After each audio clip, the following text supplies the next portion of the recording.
बिस्मिल्लाहिर्रहमानिर्रहीम अस्सलामुअलैकुम रहमतुल्लाहि व बरकातुहू। कैसे हैं आप सब लोग? उम्मीद है आप सब बिल्कुल ठीक होंगे। अल्लाह पाक आपको हमेशा खुश रखे, आमीन सुम्मा आमीन। तो आज यहाँ मैंने बनाया है बहुत ही मज़ेदार, बहुत ही ज़्यादा यमी और बेकरी से बहुत ही महंगा मिलने वाला क्रंच केक।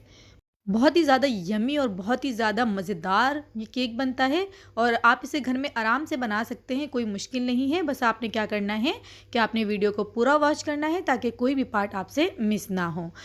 और अगर अभी तक आपने मेरे चैनल को सब्सक्राइब नहीं किया तो आप उसे सब्सक्राइब कर दें ताकि मैं और ऐसी अच्छी मज़ेदार सी रेसिपीज़ आपके लिए बना सकूँ। तो आइए इस रेसिपी को बनाना स्टार्ट करते हैं।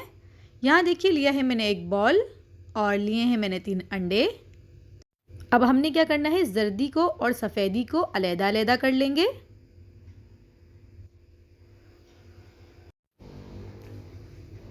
तो बस तीनों अंडों की सफ़ेदी और जर्दी को हम अलग-अलग कर लेंगे।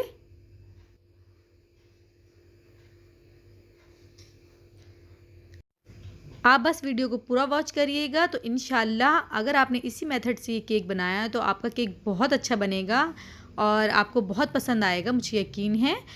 अब यहाँ देखिए मैंने सफ़ेदी और जो जर्दी है उनको अलग-अलग कर लिया है। तो अब हम सफ़ेदी को बीट कर लेंगे और हमने इसको इतना बीट करना है कि ये फॉर्मी शक्ल में आ जाए और साइज़ में डबल हो जाए। तो यहाँ देखिए ये फॉर्मी शक्ल में आ गई है। तो अब हम इसमें चीनी शामिल करेंगे और चीनी यहाँ मैंने ली है 75 ग्राम।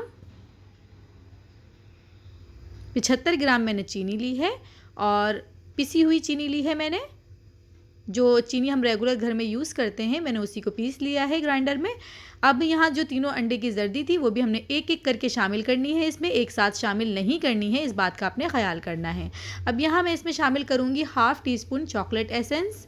आप चाहें तो वनीला एसेंस भी शामिल कर सकते हैं।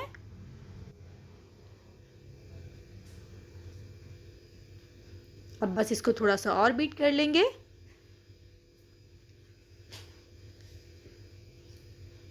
तो यहाँ ये अच्छे से बीट हो गया है। तो आप इसकी कंसिस्टेंसी देख सकते हैं।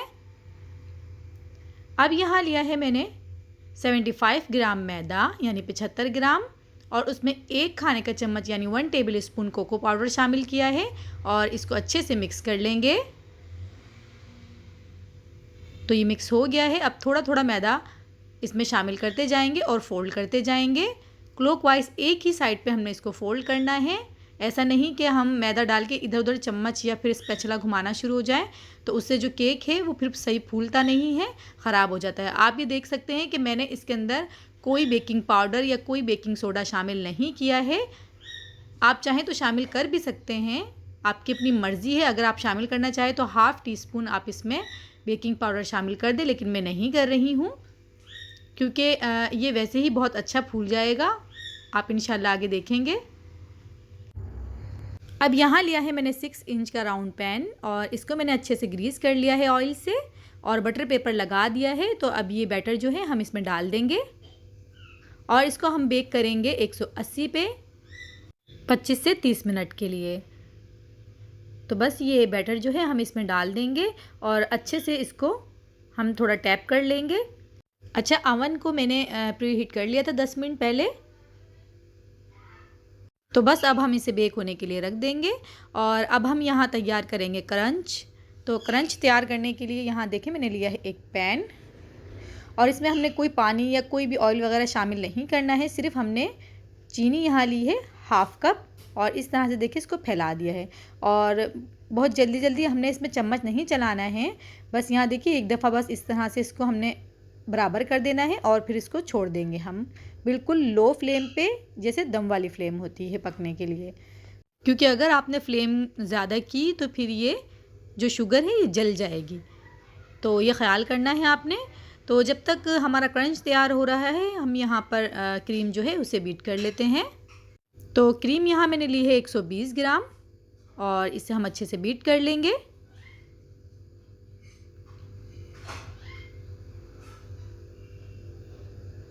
अब हम इसमें शामिल करेंगे चॉकलेट एसेंस के चंद कतरे, बहुत ज़्यादा शामिल नहीं करना है। तो बस चॉकलेट एसेंस शामिल करके इसे हम बीट कर लेंगे।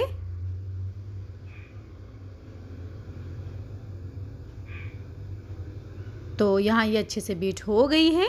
तो इसे बीट करके अब हम रख देंगे फ्रीज़र में जब तक हमारा केक बेक हो रहा है और क्रंच तैयार हो रही है। अब यहाँ क्रंच देख लेते हैं। तो आप देख सकते हैं चीनी जो है वो अच्छे से पिघल गई है और कलर भी इसका चेंज हो गया है। तो बस ये रेडी है।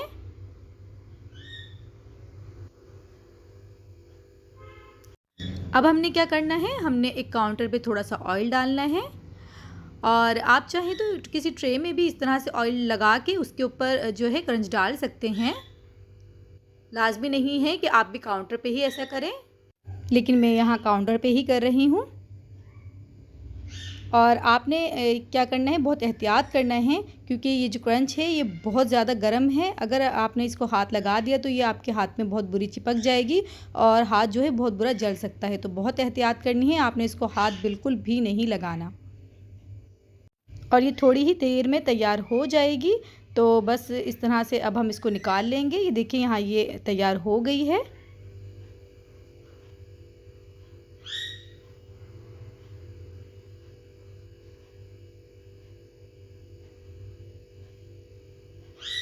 तो माशाल्लाह से देखिए कितनी अच्छी क्रंच तैयार हुई है। और अब हम यहाँ पर चॉकलेट गणेश तैयार करेंगे। तो उसके लिए क्या करना है, 3 टेबल स्पून ली है मैंने व्हिपिंग क्रीम और 100 ग्राम ली है मैंने डार्क चॉकलेट। अब यहाँ अक्सर जो मेरी बहनें हैं, ख़वातीन हैं, उन्हें हम अगर कहें कि डबल बॉयलर पे आपने चॉकलेट को मेल्ट करना है तो उन्हें बाज़ दफ़ा समझ नहीं आता कि डबल बॉयलर क्या है। तो देखिए नीचे हमने रखना है एक बर्तन और उसमें रखना है पानी और फ्लेम जो है वो हमने मीडियम लो रखनी है। और एक दूसरा बॉल लेके उसमें हम क्रीम और चॉकलेट को डाल के इस तरह से मेल्ट कर लेंगे। तो ये देखिए इस तरह से आसानी होती है, जो चॉकलेट होती है वो जलती नहीं है। अगर हम डायरेक्ट किसी पैन में चॉकलेट को और क्रीम को डाल के मेल्ट करने लगते हैं तो बाज़ दफ़ा वो जल जाती है। तो आप डबल बॉयलर पे ही हमेशा इस तरह से इसको मेल्ट किया करें, बहुत अच्छी होती है इस तरह से। अब यहाँ मैंने क्रंच को एक शॉपर में डाल के और इस तरह से देखें कूट लिया है अच्छे से। तो ये बारीक कर लिया है मैंने इसे। तो बस ये इसे एक साइड पर रख देंगे। अब केक यहाँ देखिए माशाल्लाह हमारा कितना अच्छा बेक हो के आया है और लग ही नहीं रहा कि मैंने इसमें बेकिंग पाउडर या बेकिंग सोडा नहीं डाला है। तो यहाँ देखिए मैंने इसमें एक स्टिक डाल के चेक किया है तो ये देखिए बिल्कुल क्लीन निकली है, यानी कि ये बहुत अच्छे से बेक हो गया है। तो बस अब हम एक नाइफ़ ले लेंगे और इसकी साइडों पे इस तरह से चला देंगे ताकि जो ये साइडों से अलहदा हो जाए और इसको हम निकाल लेंगे ताकि ये ठंडा हो जाए। बटर पेपर उतार दें। अब इसको थोड़ी देर ठंडा होने के लिए छोड़ देंगे, फिर हम इसकी कटिंग करेंगे।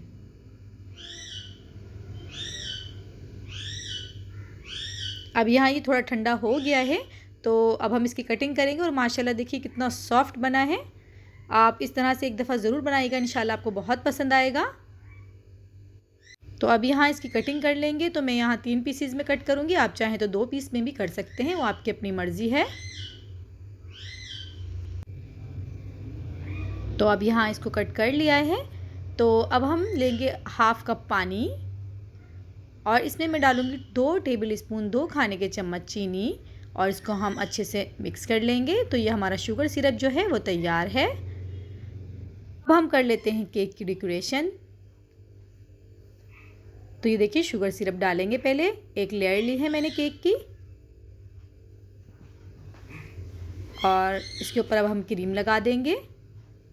अच्छे से क्रीम को फैला देंगे। अब क्रीम फैलाने के बाद हम इसके ऊपर लगाएंगे क्रंच।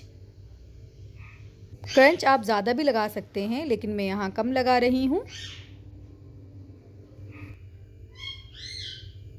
अब इसके ऊपर हम लगाएंगे गणेश और यहाँ लिए है मैंने चॉकलेट चिप, तो थोड़े से चॉकलेट चिप लगा देंगे इसके ऊपर। अब केक की दूसरी लेयर रखेंगे और सेम प्रोसेस जो है हमने करना है। पहले हम शुगर सिरप लगाएंगे और शुगर सिरप जो है अच्छे से लगाएंगे, साइडों पे बहुत अच्छे से लगाना है। अब इसके ऊपर क्रीम लगा देंगे।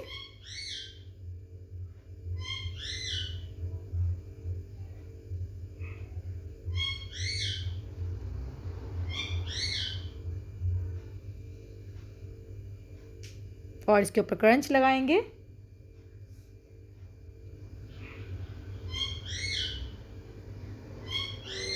गनैश लगा देंगे और चॉकलेट चिप। अब लास्ट लेयर रखेंगे और इसके ऊपर भी हम लगाएंगे शुगर सिरप और अब क्रीम से इसको अच्छे से कवर कर देंगे।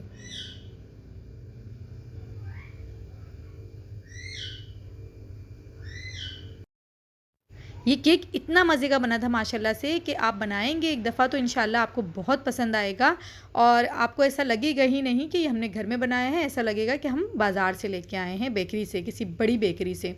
तो आप एक दफ़ा ज़रूर बनाइएगा और लाजमी नहीं है कि हम इतने महंगे महंगे केक बाहर बेकरियों से ही लेके आएँ।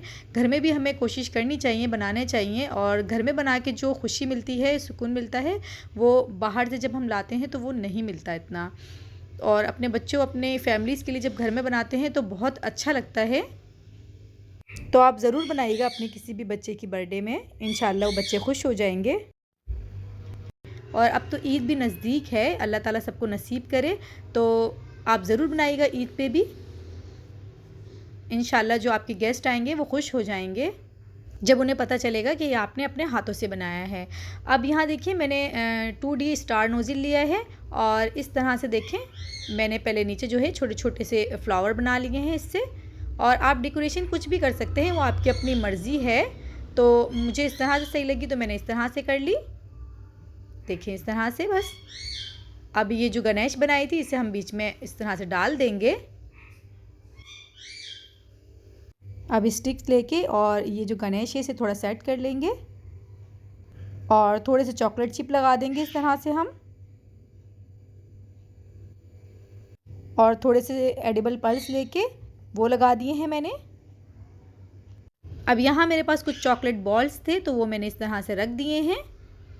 और देखिए माशाल्लाह से कितना खूबसूरत लग रहा है हमारा केक, बहुत ही प्यारा, बहुत ही मज़ेदार बना था और आपको देख के ही अंदाज़ा हो रहा होगा कि ये कितने मज़े का बना है। तो अब इसकी कटिंग करते हैं और ये देखिए इसकी कटिंग कर रही हूँ तो ये कितना सॉफ्ट बना है माशाल्लाह से। ये देखिए माशाल्लाह। तो अब मैं इसका एक पीस निकाल के आपको दिखाती हूँ। ये देखिए माशाल्लाह से कितना यमी लग रहा है ये, और वाकई में ये बहुत मज़े का बना है। आप बनाएंगे तो इंशाल्लाह आपको अंदाज़ा होगा, तो मेरे कहने पे एक दफ़ा ज़रूर बनाइएगा। तो अब इसे टेस्ट करते हैं। तो यहाँ देखिए टेस्ट करने के चक्कर में माशाल्लाह आधा जो है पीस जो मैंने निकाला था वो यहाँ पर फिनिश हो गया है और इतने मज़ेदार बना है माशाल्लाह, मैं आपको क्या बताऊँ। आप बनाएंगे तो इंशाल्लाह आप खुश हो जाएंगे। ये देखिए कितना सॉफ्ट है ये। तो आप ज़रूर बनाइएगा और मुझे फ़ीडबैक ज़रूर भेजिएगा कि कैसा बना। तो मिलते हैं फिर इंशाल्लाह नेक्स्ट रेसिपी में। दुआओं में याद रखिएगा। अल्लाह हाफिज़।